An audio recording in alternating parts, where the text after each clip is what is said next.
এলাকাবাসীর হাতে আটক ৩ নেশা কারবারি। এই ঘটনা তেলিয়ামুড়া থানাধীন চাকমাঘাট এলাকায় চাঞ্চল্য ছড়িয়েছে।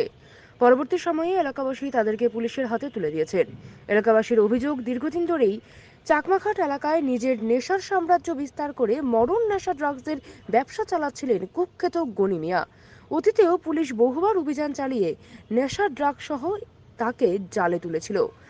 আজ এলাকায় মডার্ন নেশা ড্রাগসের এই রমরমা ব্যবসা প্রত্যক্ষ করেন তারা। এই এলাকাবাসী সংঘবদ্ধভাবে ড্রাগস কারবারি গনি মিয়ার বাড়িতে অভিযান চালিয়েছেন।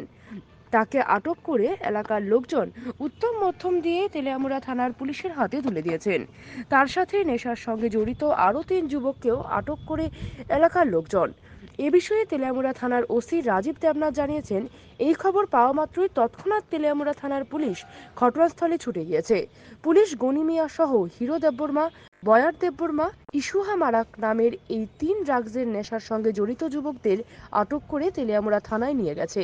তিনি আরও জানিয়েছেন, পূর্বে তেলিয়ামুড়া মহকুমার এক জনজাতি যুবতীকে গণধর্ষণ করার অভিযোগে দায়েরকৃত ধর্ষণ মামলাও অভিযুক্ত ছিলেন এই কুখ্যাত ড্রাগস কারবারি গনি মিয়া। আজকে সকালবেলা আমাদের কাছে ফোন আসে যে একজন গনি মিয়া নামে একজন লোক ড্রাগ ব্যবসার সঙ্গে যুক্ত। আগেও ওর বিরুদ্ধে এনডিপিএস কেসে মামলা হয়েছে, আমাদের কাছে ওয়ারেন্টও আছে।